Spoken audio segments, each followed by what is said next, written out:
So now it's my pleasure to introduce our guest, Adele Morris. She's currently a Brookings Fellow and Deputy Director of Climate Change and Energy Economics at the Brookings Institution. She joined Brookings in July of 2008 from the Joint Economic Committee of the U.S. Congress, where she spent a year as senior economist covering energy and climate issues. Her current research focuses on the design of domestic cap and trade programs, which I mentioned a few moments ago, to reduce greenhouse emissions and the economics of potential international climate agreements. She's also an adjunct assistant professor at Georgetown University, where she teaches a graduate course on economics of climate change. Before joining the Joint Economic Committee, she served 9 years with U.S. Treasury Department as a chief natural resource economist working on climate, energy, agriculture, and radio spectrum issues. Okay, that's interesting. On assignment to the U.S. Department of State in 2000, she was the lead U.S. negotiator on land use and forestry issues in the International Climate Change Treaty process. Prior to joining the Treasury, she served as the senior economist for environmental affairs at the President's Council of Economic Advisors during the development of the Kyoto Protocol. Dr. Morris began her career at the Office of Management and Budget, where she conducted regulatory oversight of agricultural and natural resource agencies. She holds a PhD in economics from Princeton, an MS in mathematics from the University of Utah, and a BA from Rice University. If there is a tech person in the audience who could come down and assist moving from this page to the PowerPoint, we would appreciate it. Otherwise, we might have a slight delay. So it's my pleasure to introduce Adele Morris. Thanks, Steve. Thanks very much.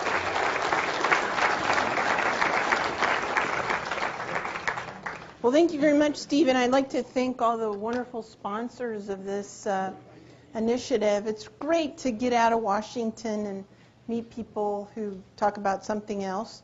And so, this is my opportunity to, we're a think tank, so this is my opportunity to talk about what we think about all the time. It's a policy research institution, so we focus on policy, and I'm an economist, and I focus on the economics of the policy. So this lecture is going to talk about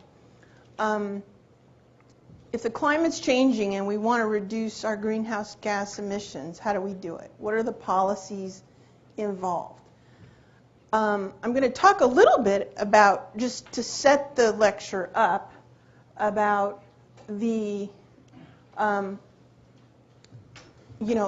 global warming in general, but it's not a science lecture, so don't ask me questions about global mean temperatures and stuff.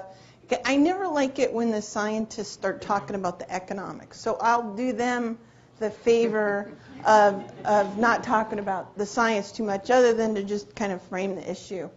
And then we're going to go into the linkage between emissions and economic activity, because that's actually the core of the issue, is unwinding emissions from productive economic activity, and talk about the policy design and all the ins and outs of what Congress is talking about and the things that matter economically in that policy design. If we have a chance, I'll talk briefly about international affairs, but most of this is going to be about the domestic legislation that's been moving through Congress and what we know about the economics of it. So the basic idea with climate change is you've got emissions of heat-trapping gases that have been building up into concentrations in the atmosphere. And those gases help contain the heat that comes from the sun. And so when we talk about the greenhouse gases, we want to talk about carbon dioxide, but the other gases matter quite a bit too, and you want a policy that's going to address all of those gases, because the ultimate objective, if you want to stabilize greenhouse gas concentrations, if you're going to stop global warming in its tracks, those concentrations have to stop increasing, right? And that means you're going to have to drive emissions to a net zero globally if you're going to stabilize concentrations. So it doesn't mean emissions have to be zero, but your emissions have to be matched by the uptake of carbon dioxide by the ocean. and terrestrial ecosystems. So net zero greenhouse gas emissions is a huge deal, and we've got a long way to go. Okay. So in economic terms, climate change is an externality. That means that when I pay the price for putting gasoline in my car, the price I pay includes the cost of making that gasoline, but it doesn't include the economic and ecological damages that result from burning it. So there are costs associated with the gasoline that aren't reflected in the price. That's an external cost in economic parlance, an externality. That is one kind of failure of markets. It's a case where without government intervention, the market is not going to allocate resources efficiently because there are these costs that aren't being taken into account in the marketplace. So one of the key aspects of a policy is to make sure that when people produce and consume energy and do other greenhouse gas emitting activities, that those environmental costs are embedded in the prices that they pay. And if that happens, then people will naturally start changing their behavior and what they produce and consume. And as you ratchet up that price on carbon, you can gradually change the way the economy works towards a much more carbon or greenhouse gas efficient economy. So we know that that these emissions are driving up concentrations. So this blue line is emissions, and that orange line is concentrations. So there's a direct connection there. So we're going to focus on emissions in my lecture because that's what we're going to be able to control. But what you really care about that's damaging the environment is the concentration. And that's a result of a whole history of both the natural levels and then the human contributions to it. So this is the history of emissions up to 2002. The official data is pretty slow in coming. But what I wanted to show you is this pattern of the U.S. That's the blue area under there. That's each year's emissions, okay? And starting in, pre-industrial levels over here. And then, so you can see that emissions have been going up quite reliably. In the U.S., if you think of the area under here, that's the cumulative emissions of different countries. So the area associated with the U.S. is the biggest area. So we are by far the largest historic emitter of greenhouse gases.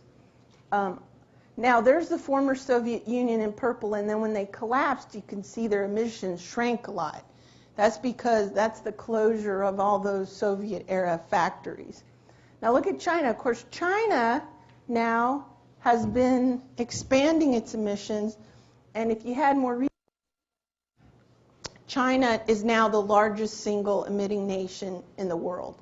So not the largest historic emitter, but the largest in terms of its annual contributions to the atmosphere.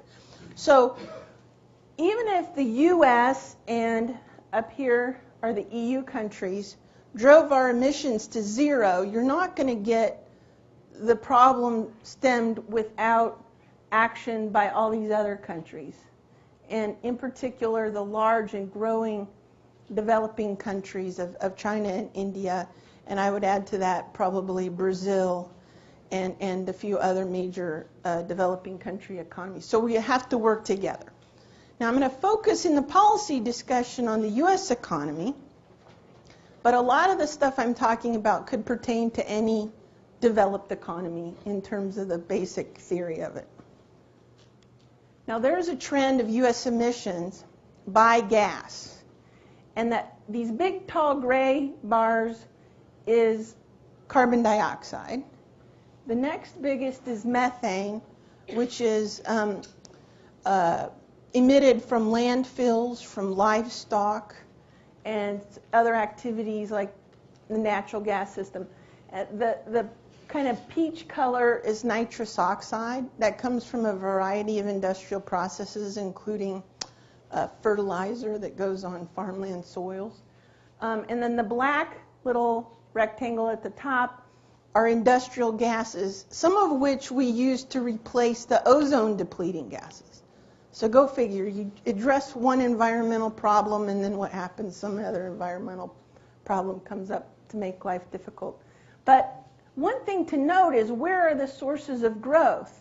Really, most of these haven't grown all that much. It's really the carbon dioxide that's been the largest source of growth in our greenhouse gas emissions. So I'm going to talk about carbon, a price on carbon and stuff like that. It's kind of a shorthand for greenhouse gases generally, but you can see that if you don't address carbon, you're not addressing the bulk of the problem. Now, our emissions haven't grown all that much in recent years, and the thought is probably they've gone down actually with the recession. Doesn't mean we're on a new declining trajectory, we hope, because we want the economy to recover, but it might be an environmental silver lining of our recession problems. So just the big picture, if we could have any policy we wanted, what would it look like? We want a policy that's going to maximize net social benefits. That means it's a policy that's going to balance the costs of mitigating emissions and the benefits of mitigating emissions. That's kind of the ideal. It's sort of theoretical, but if we could come up with the right thing, that's what it would be. That means you got to have all the emissions reductions to be at the least cost possible, and that you got to choose your environmental goal in a way that balances those aggregate costs and benefits of getting there. Now, that's kind of easy to say, but there are a lot of complications to it that make the policy solution less than obvious.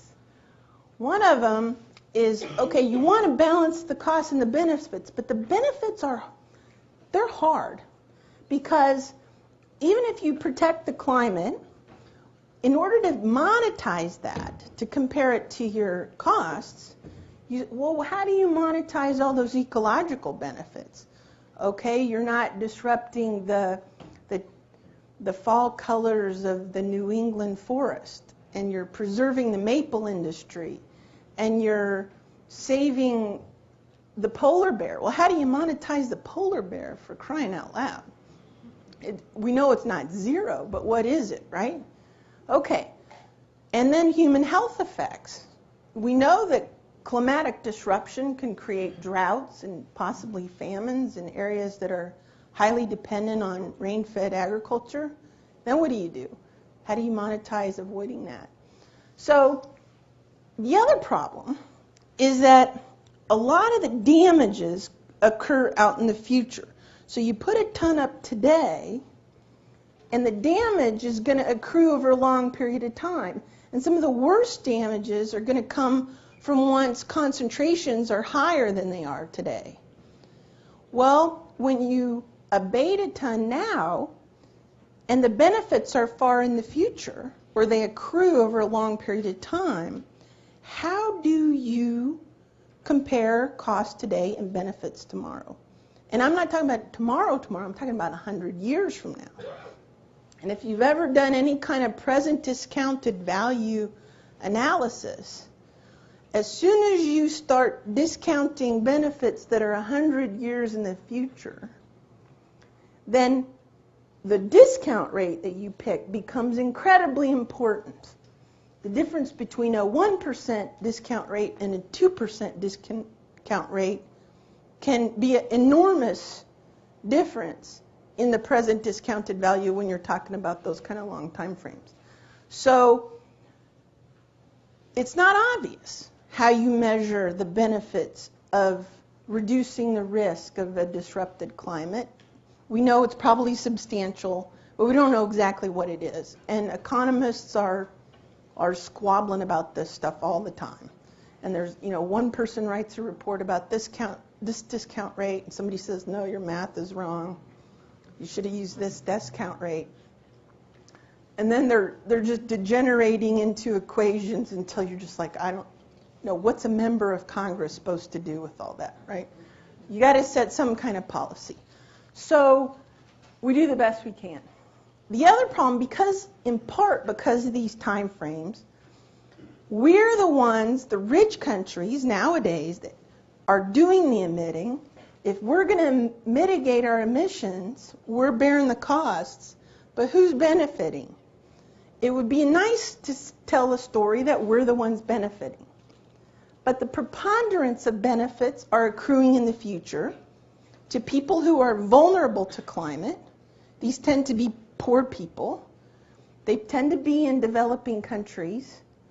And they're going to be in future generations. So who bears the cost and who gets the preponderance of the benefits are two sets of people. Now, that doesn't mean they're not equally important, but it complicates the policy framework because a member of Congress can't tell voter A in her district that you are going to benefit from all the higher energy costs. Now, it is enormously tempting to weave a story about how they're going to benefit, but the analysis honestly doesn't bear it out. For most of the climate policies, you are substituting more expensive energy for less expensive energy, and it's just not a free lunch. Finally, if you're worried about poor people in future generations, okay, we're going to end up spending a lot of money to mitigate emissions. Is this the best way to do it?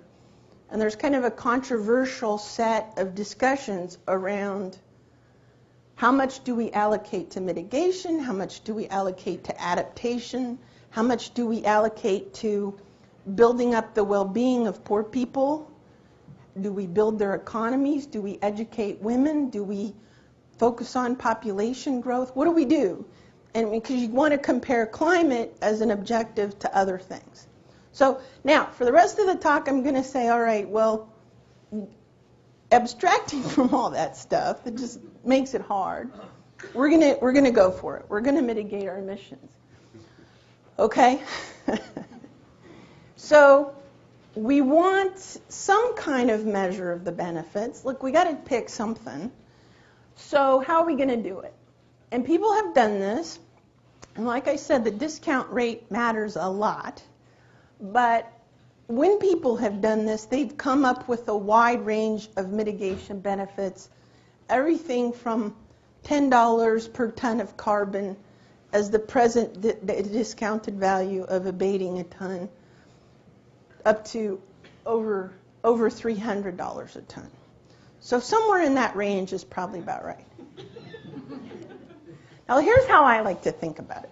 Because look, we don't really know exactly the relationship between concentrations and temperature and all these nasty impacts and all that stuff. So I think of it as a wheel of fortune. And this is a great graphic put together by a friend at MIT. And so imagine the wheel of fortune where you spin and you're going to land on some kind of global mean temperature rise. And clearly, up here is where you don't want to be, okay? Greater than 5 degrees centigrade, not a good outcome. Now, not the highest probability outcome, even under, so this is business as usual emissions. This is without abating our emissions. So, okay, that's the wheel we have if we don't control emissions. Now, if we stabilize the concentrations at 550 parts per million, essentially what we do is buy a new wheel, okay? We're still spinning it. We still don't know what we're going to land on, but it looks a lot better. And so I think of it as purchasing a new probability distribution. So we don't know that we're totally protected against bad outcomes, but I'd rather have that bet than that bet. Well, this being Las Vegas, this I think is an appropriate graph.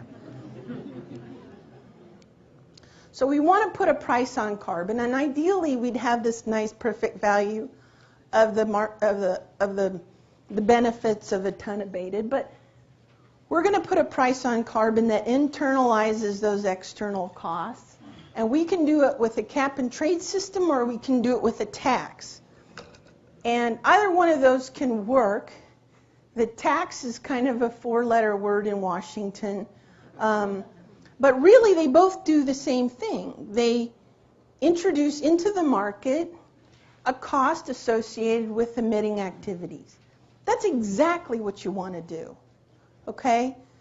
No bones about it. You may not like it, but that's what we need to do. That is the most efficient, least cost way to unbundle economic activity and emissions. And to do it properly, you need it across the economy. You don't want to just pick one sector or another sector, because you need to reduce emissions from all of them. And for a given price, you need to have that same incentive across all of the sectors so that everybody can be in it together. Okay? Now, that's one market failure. There might be other market failures you need to operate on. Okay? And one of them is research. The markets are not going to provide an efficient level of basic research. That's an important role for government, because we've got a lot of work to do to develop the technology. But the beauty of a combination of a push on research and a price on carbon means that the price is going to induce the marketplace to do the research that's commercial and deploy the technology that's commercial, right? And then the push on basic research by the government will help create that next generation set of technologies for which there will be a market, because there's a price on carbon. If you say we're just going to do research, well, where's the market for the technology if you don't have a price on carbon? You've got to have both, or you're not going to get the kind of emissions reduction that many of us think we need. Now, there might be other activities for the government, maybe sponsoring early deployment if it's a high-risk, high-cost kind of thing, like carbon capture and storage, or maybe some early renewable stages. But once it's commercial, the price on carbon will induce the market to get it out there and deployed. And we were talking earlier about transmission lines for energy.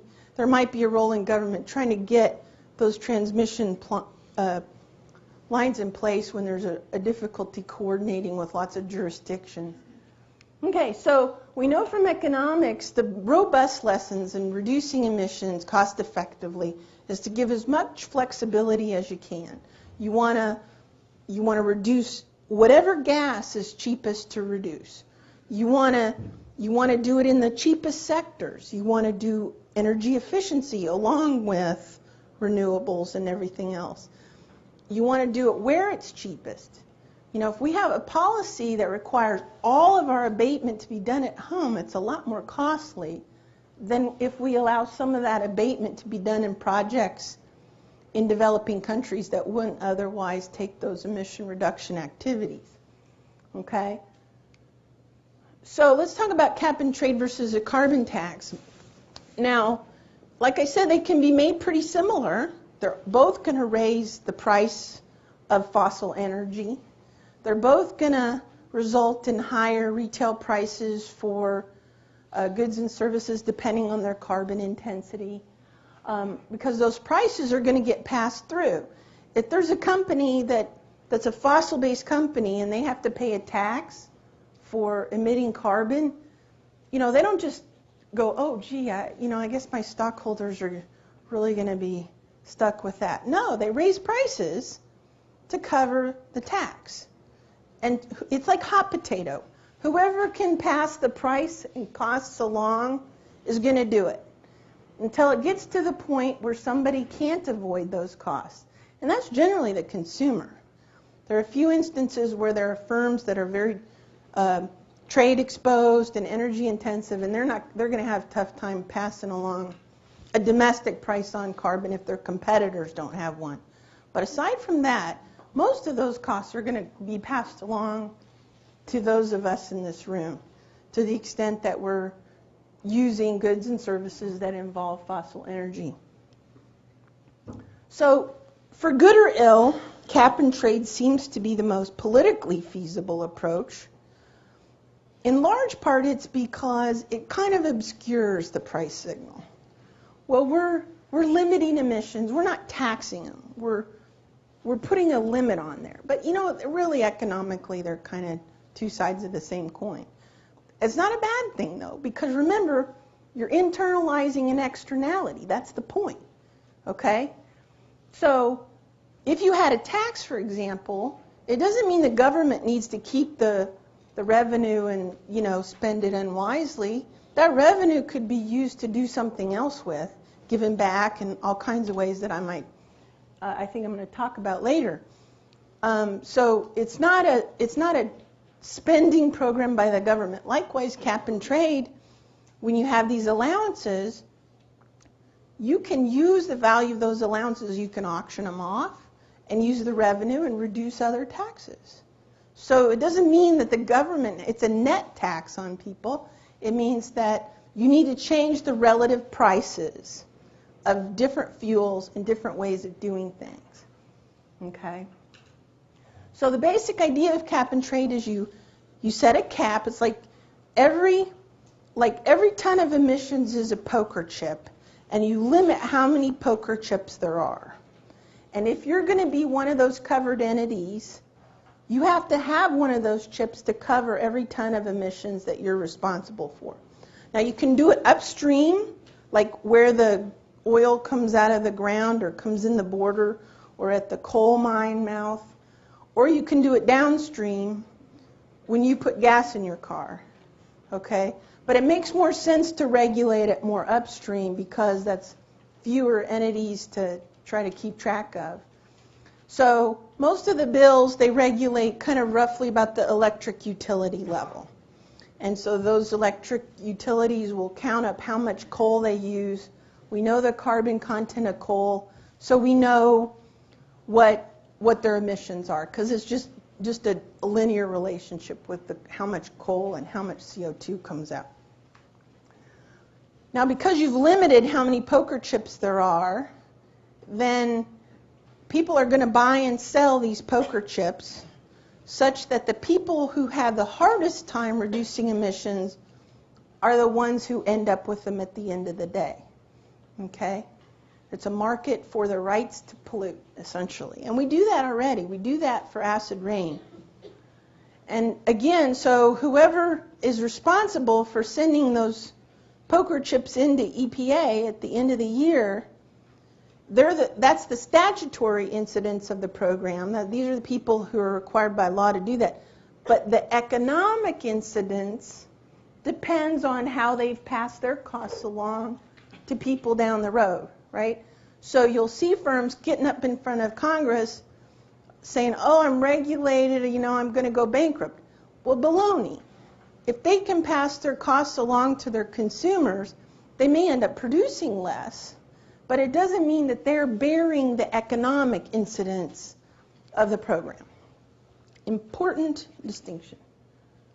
So, now I said we did it before. We've done it for acid rain, and that's sulfur dioxide. This first graph is the size of the value of SO2 allowances. So it's about $5 billion a year of SO2 allowances are produced as part of that program issued out by the government. Now the CO2 is a completely different scale.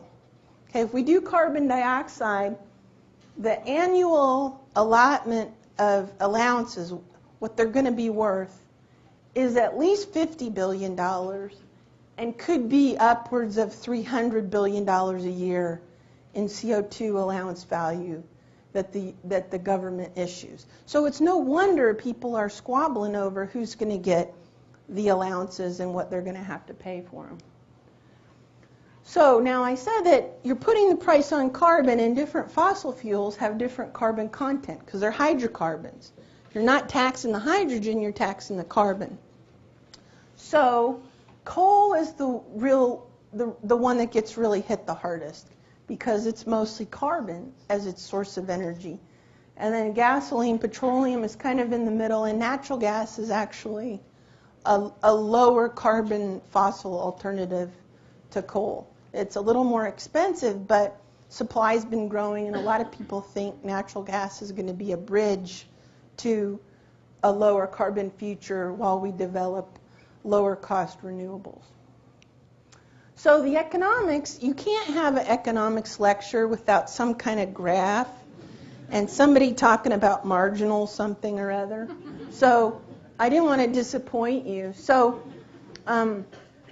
here's the graph, and the purpose of this is just to show you kind of the representation, sort of a stylized version of what the cap and trade program's doing. So the horizontal axis, as you move to the right, is emissions abatement.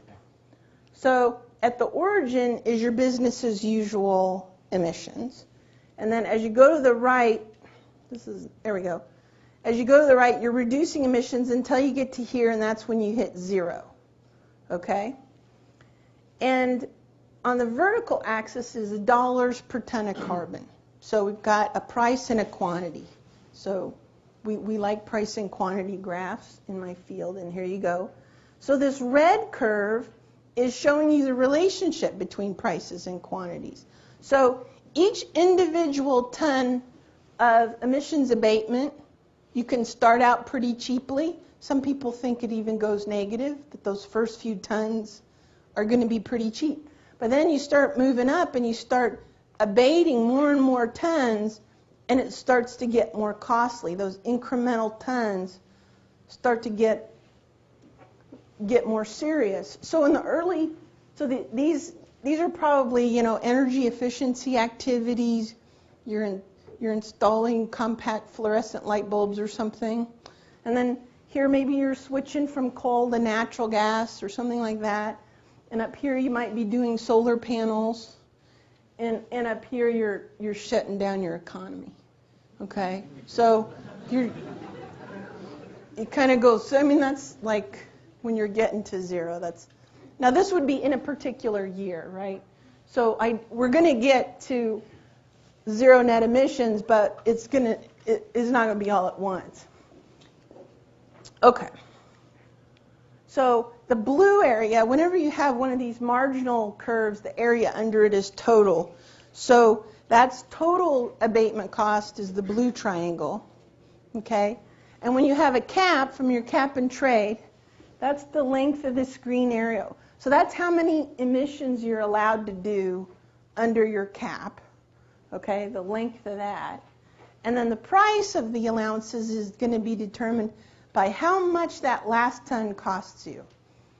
And that's going to be this thing here. So what's going to happen, people are going to buy and sell these things, and that marginal cost of abatement to hit the cap is going to set the price of allowances.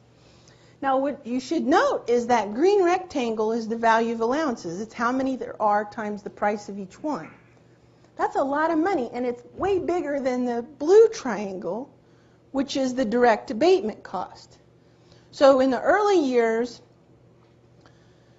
the value of allowances, if you gave them all out for free, is going to be a lot bigger than what it's actually costing to reduce emissions.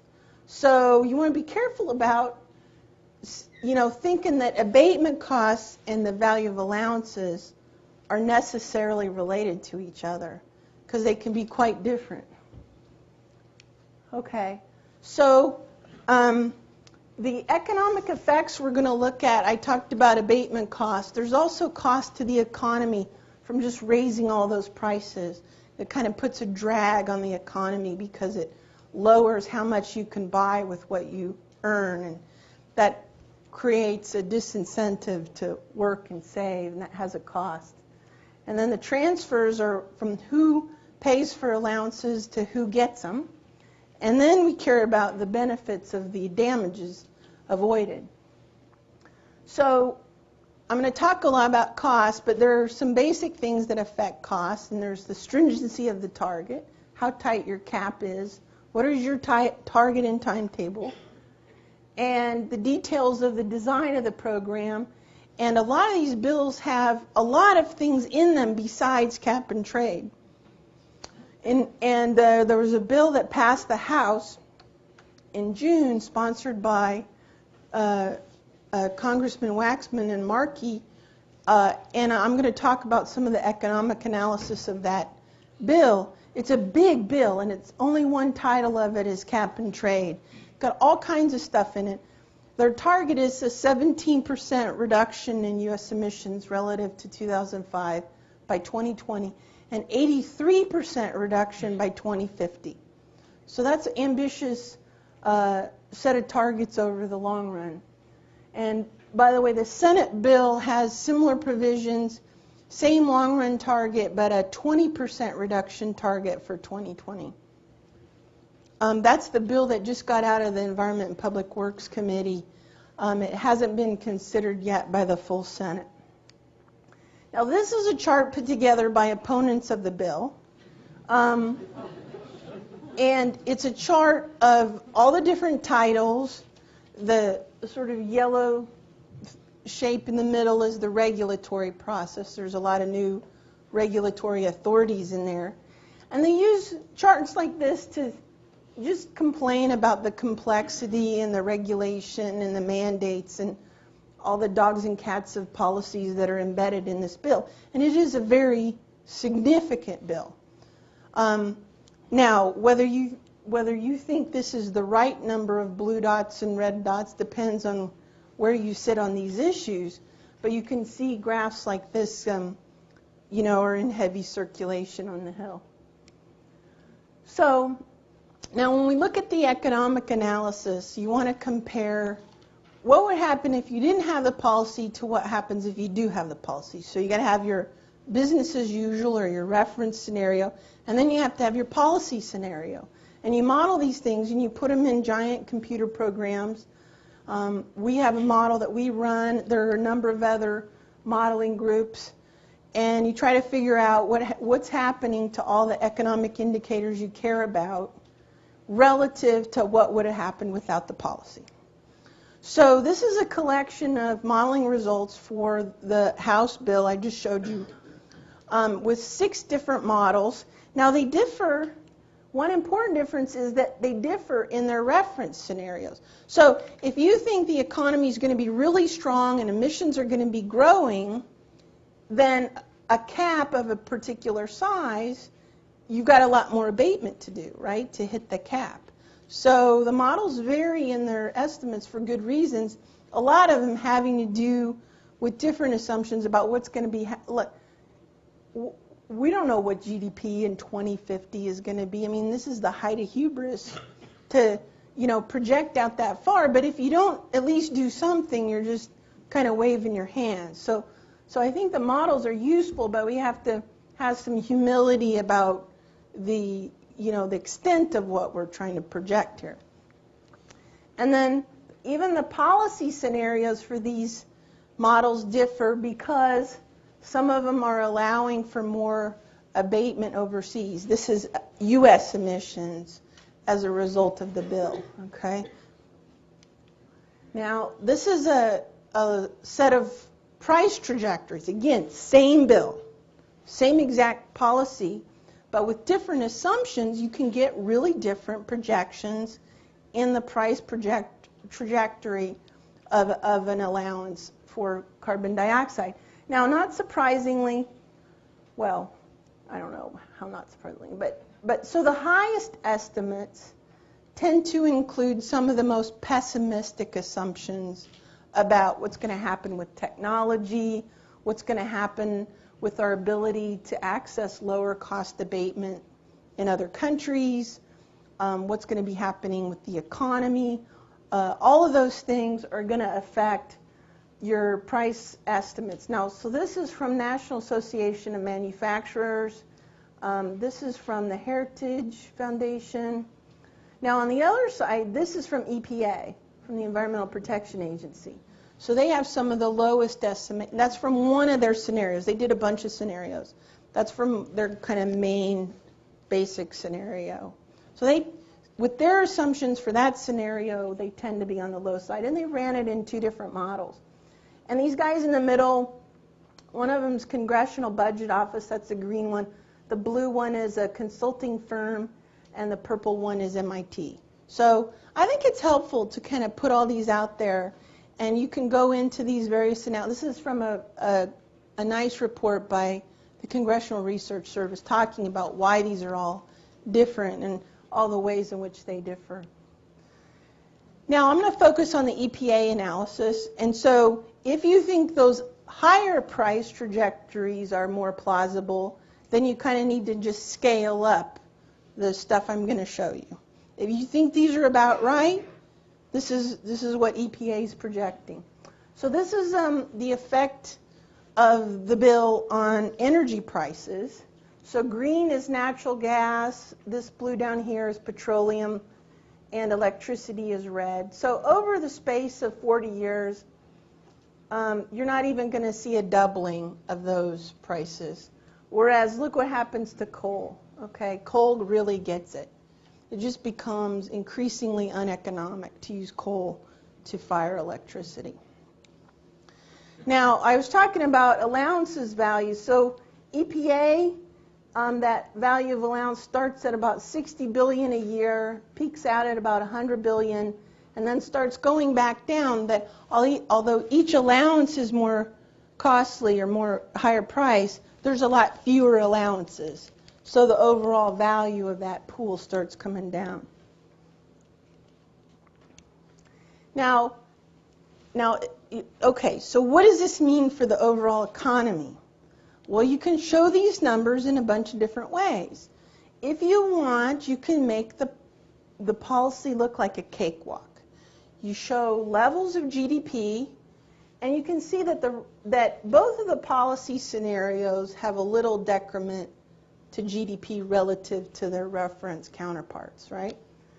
But really, they're not that far apart. So GDP grows in the scenario where we're curbing our emissions, and it's just only a tiny little bit lower than the GDP if we didn't have the policy. And you can make it even look closer if you take your axis down to 0, and you can just barely tell the difference. But this is pretty similar to most modeling results. Our modeling showed pretty much the same general pattern. You might have to wait to 2051 to get to the GDP you might have gotten to in 2050, roughly. So it costs you about 1 year's worth of GDP growth to curb the emissions to that 83% target. Now, if you want to make it look worse, it's not hard to do. You show the answers relative to reference. So reference is kind of the thing you're measuring against, and the policy scenario is departures from reference, so everything looks negative, right?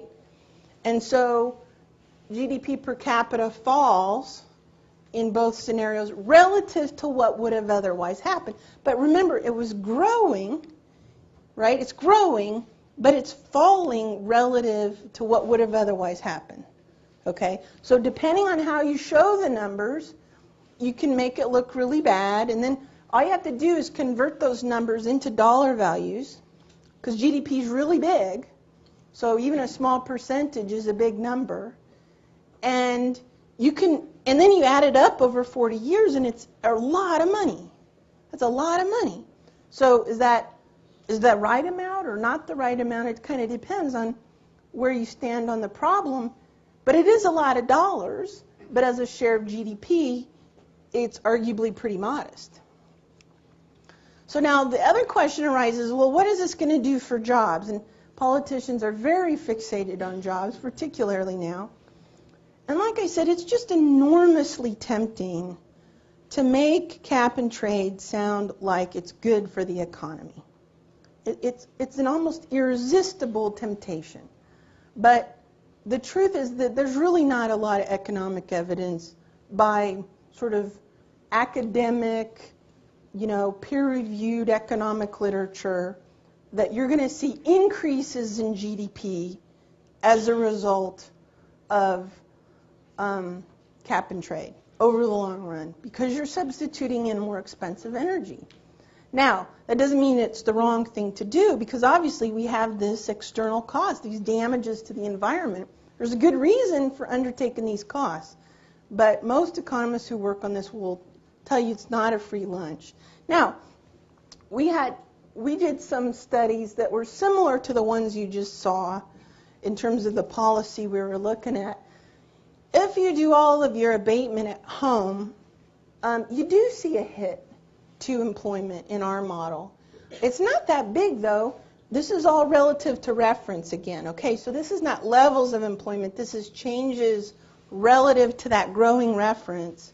And you do see, like in the early years, now it's not worth explaining all these different scenarios, but the orange line is roughly similar to the Senate bill, and the blue line is what President Obama proposed, which is a little bit closer to the House bill. So you do see like maybe 0.5% decline in employment levels relative to reference. Now, in this economy, you wouldn't want to sign up for that necessarily if you think you're going to be one of the vulnerable workers. But it's not, if someone says it's going to wreck the U.S. economy, there's no evidence for that either. Okay. So I want to go through some of the flexibility mechanisms that make it cheaper. I talked about offsets already. This is where you can do projects abroad. If you don't have offsets, your prices can be a lot higher. And in fact, EPA estimates that the carbon price would close to double if we weren't able to do a lot of our emissions reductions overseas.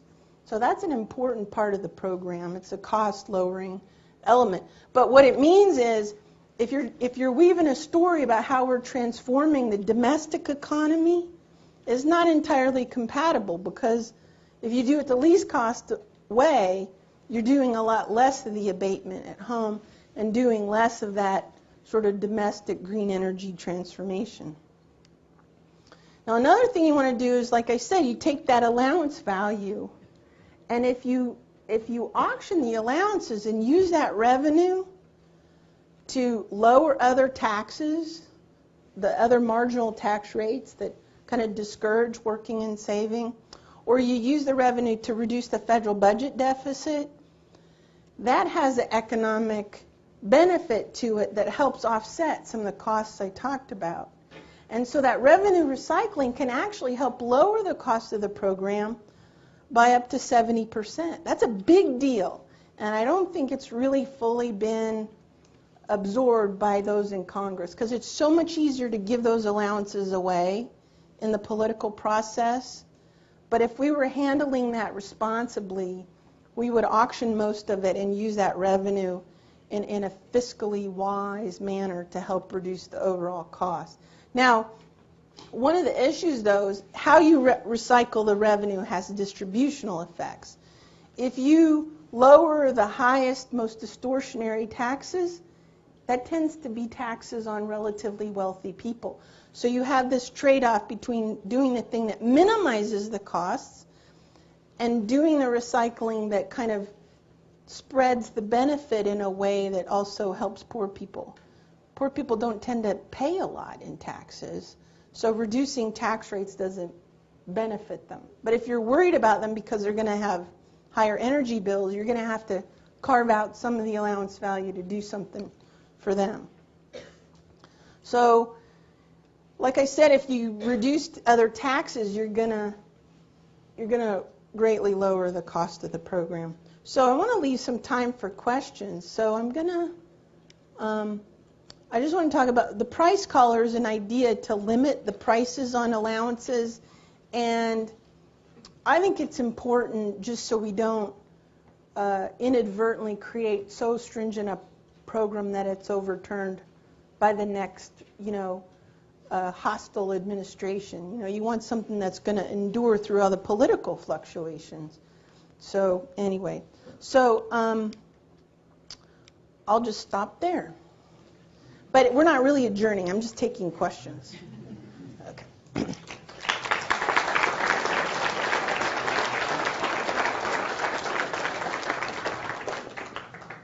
Helen, are you moderating?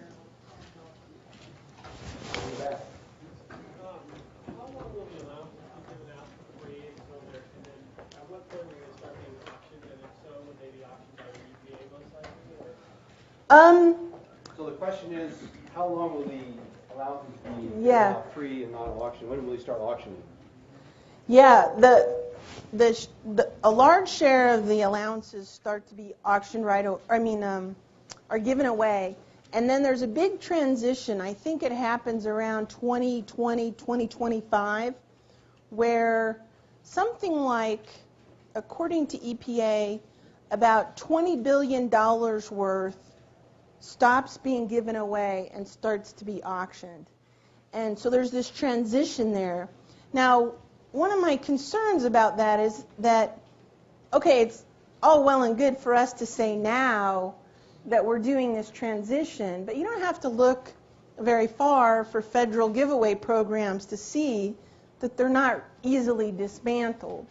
So I have a hard time believing that these recipient firms are going to sit idly by while $20 billion of assets start, leaving their hands. So it remains to be seen whether that would actually occur. Anybody else? Tom. The transportation sector would be impacted pretty heavily. I mean, how does this interplay with the gas tax? Does this replace the gas tax, or is this? Well, if you look at the EPA analysis, there's actually very little backing out of petroleum. When you look at the sources of emissions abatement, there's a tiny growing slice that comes from petroleum. But because of offsets, actually, and more abatement in the electricity sector, in their analysis, you actually see a lot of petroleum use still in place through the life of this program. Now, if you required all the abatement domestically, you'd probably see more backing out of petroleum. But the reason is because, transportation fuels are what we call price inelastic. Prices have to go pretty darn high before we change our transportation sector in a large way. So given that you can have these offsets, you end up not seeing it. Now, if you care about oil and you want to see us backing out of oil, you're going to need a separate tax on oil. And because the carbon price is just not high enough to drive that. Plus, it's easier to replace coal with something else than it is to replace gasoline with something else. So it's just how the analysis works out.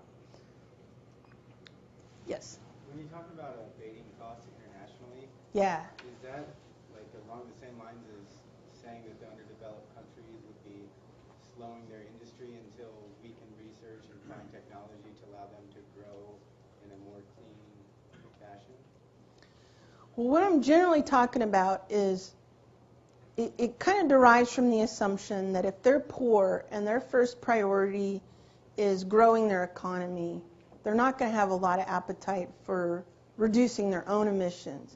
So the idea would be that developed countries underwrite projects or sectoral initiatives in those poor countries and reduce emissions below what they otherwise would have been, and in return take credit for those emissions abatement in their domestic program. And essentially what we do is we import abatement. We emit more and they emit less. So it's kind of a trading system. Now, in that case, these abatements would be financed by us. So it's not a net cost to them. Under cap and trade, from what you've described, foreign companies that are the dirtiest polluters on the planet would achieve a windfall through a cap and trade system because the value of their pollution, potentially to get rid of it, is astronomical with no incremental expense to them. Whereas on a carbon tax, it would be the other way around. Polluters domestically would be highly motivated to not pollute. What basically a cap and trade creates an asset for the heaviest polluters, whether domestic or foreign, and worse, they create the greatest asset for the foreign polluters, where we have little benefit. Well, it depends on the rules for these offset projects. So I can imagine a tax scenario where you can get a tax credit for a ton of abatement by doing the same kind of project, right? Now, you can look at it two ways. You could say, look, we're financing all this mitigation abroad, and, that's a benefit to them. But if we're going to have a certain environmental goal, and just imagine that's fixed, and we can do some of it abroad for cheaper, one school of thought will be, why not? If it's cheaper there, why not pay for it there instead of doing it at home? Now, another school of thought would be, well, heck, I thought our goal was to transform the U.S. economy. But then you're paying more for the same environmental outcome. So whether you think it's a good idea or a bad idea depends on, your preferences and what you think our objectives should be. Yeah.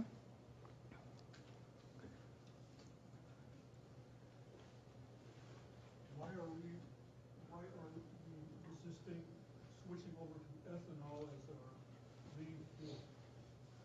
Well, now there are different kinds of biofuels, and we do have a policy that mandates a certain share of our transportation fuels, a growing share, be comprised of these alternative fuels, because we have this alternative fuel standard. One problem is that ethanol is more expensive than gasoline. Now, if you internalize the externality like I talked about, then maybe there's room for ethanol to compete. But if you're not internalizing all the externalities, you still got a problem, because let's say a farmer clears a forest to plant corn to make ethanol. Well, what happened to all the carbon in the trees? Well, it's emitted. Well, what good did that do? Okay? So you have to look at the life cycle emissions of ethanol, and it just ends up being really complicated, because land use is complicated, and you grow more corn, but then, maybe you use other farmland, but then where do you plant the soybeans? And then you end up producing a market for soybeans in Brazil, and where are they getting their land?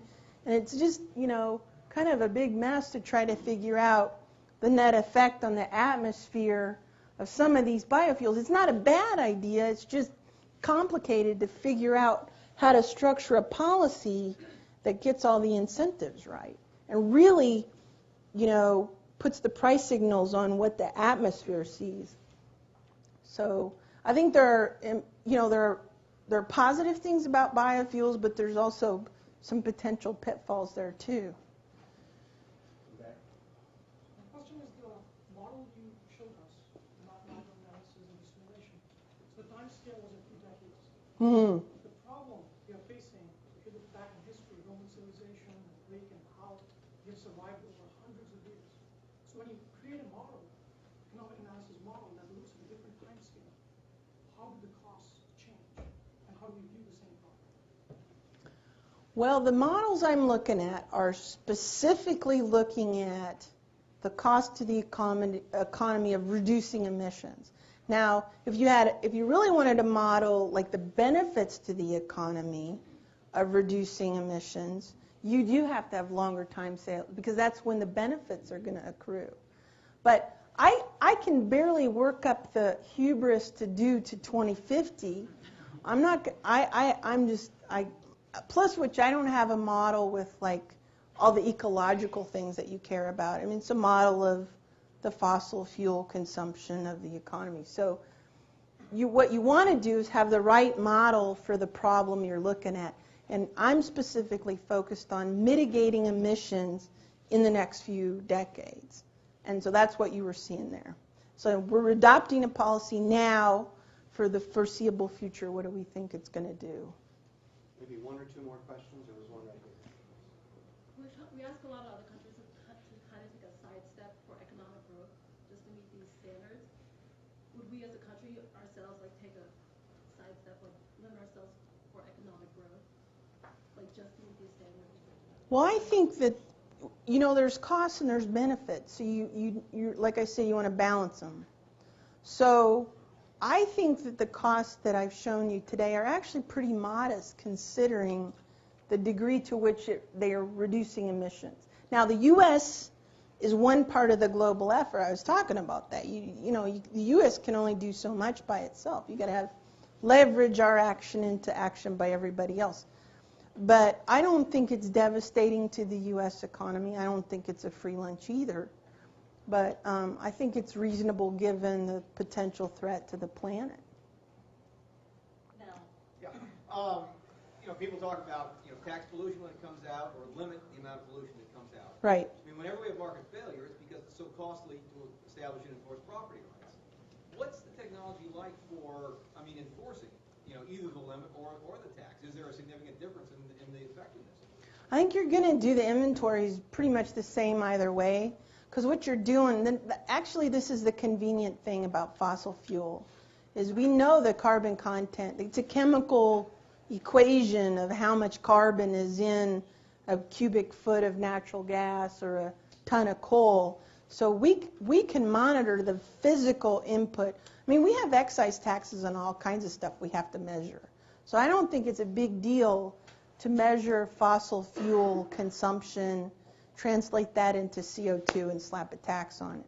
Likewise, we can regulate it and require these emission allowances measuring the same thing, the same way. I mean, the nice thing about CO2 is you don't have to put monitors on the smokestack like you do for acid rain. You just measure how much coal goes in. It's pretty straightforward. I think it's reasonable. Well, I think we're going to stop and say thank you very much for your very Thank you. Thank you very much. Thanks for coming.